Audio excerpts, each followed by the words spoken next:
Dans le quartier de Bouldoro, dès l'aube, des émeutes surviennent, déclenchées par des personnes prétendant se révolter contre le refus de l'administration de leur autoriser la tenue d'un très grand rassemblement en le lieu de leur choix. En réalité, il s'est agi pour le service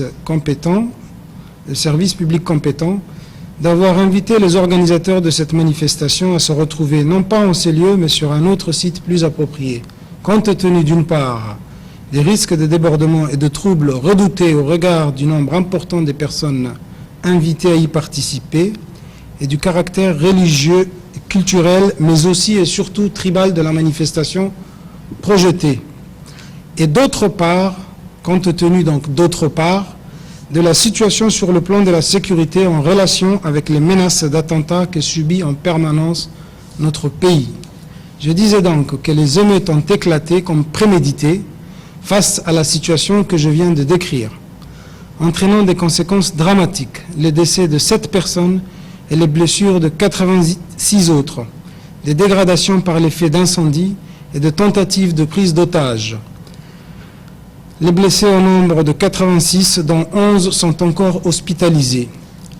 Une enquête a été diligentée par mon parquet dès la connaissance que nous avons eue de la survenance de ces événements, et elle a été confiée à la brigade criminelle de la police nationale présentée par le colonel Omar Hassan et à la section de recherche de la gendarmerie nationale représentée par le capitaine Hassan Ahmed.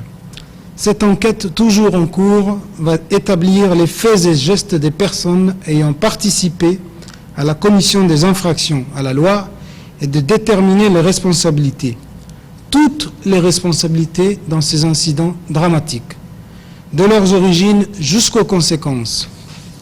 Mais d'ores et déjà, les interpellations auxquelles il a été procédé et les auditions qui s'en sont suivies, mais aussi le travail d'exploitation de vidéos et prises de vue, permettent d'affirmer que plusieurs centaines de métiers se sont rassemblés sur le site sur lequel ils projetaient d'organiser une manifestation. Ils s'en prennent violemment au dispositif policier composé d'une trentaine d'éléments non armés qui est très vite débordé. On dénombre alors plusieurs blessés parmi les policiers, dont 2 par arme à feu. Les autres blessures sont causées par des armes blanches et d'éléments contondants. À cet instant-là, on ne parle plus, le cadre n'est plus celui d'une manifestation, mais d'une émeute. Plusieurs barrages incendiaires sont aussi érigés sur la route de Holhol. Les forces anti-émeutes interviennent et un semblant de calme revient, jusqu'à ce que quelques émeutiers dispersés se dirigent vers le quartier proche de Balbala et se signalent là encore par des agissements très graves, puisqu'il s'agit de faits de destruction par incendie des locaux abritant l'annexe d'un parti politique à midi et d'un véhicule type camion-ben de l'Office de la voirie de Djibouti sur la route nationale 1 à hauteur plutôt du centre de formation des jeunes femmes de Balbala. Il s'agit aussi d'assaut contre la brigade Cheikh Moussa de la gendarmerie nationale. Il s'agit surtout des prises d'otages. Une première prise d'otage de 3 policiers et une deuxième et la plus grave est celle qui concerne les occupants d'un car scolaire, à savoir les enfants qui rentraient à l'issue de leur journée de classe et de leur enseignante. Vous me permettrez de revenir sur les personnes décédées et celles blessées. Elles sont au nombre de 7, dont une fillette de 3 ans. S'agissant des faits qui ont vu des tirs d'armes à feu se croiser dans les 2 sens, il est encore prématuré de dire si cette dernière, la gamine, a été la cible d'un projectile tiré par les forces de l'ordre ou l'un des assaillants. L'arme ou les armes dont les émeutiers auraient fait usage n'étant pas retrouvées à l'instant où je vous parle. L'usage de l'arme par les émeutiers est établi par la circonstance des blessures constatées sur les policiers par arme à feu, bien entendu. La seule certitude est celle d'une balle ayant ricoché pour atteindre la jeune fille à la tête.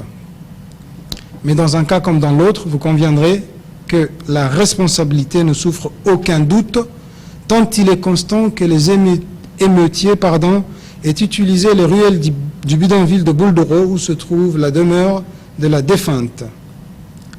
Ils l'auront utilisé et comme base de lancement de leurs agressions et comme base des replis une fois leur forfait commis. En conclusion, l'identification des émeutiers prendra le temps nécessaire à l'exécution dans les meilleures conditions de cette enquête et nous mettrons à contribution toutes les ressources et techniques pour y parvenir.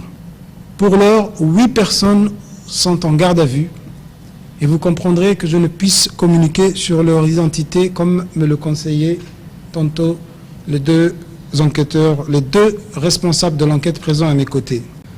Nous vous tiendrons informés des suites de cette enquête dans la mesure de ce que la loi autorise, bien entendu, et je vous remercie de votre attention.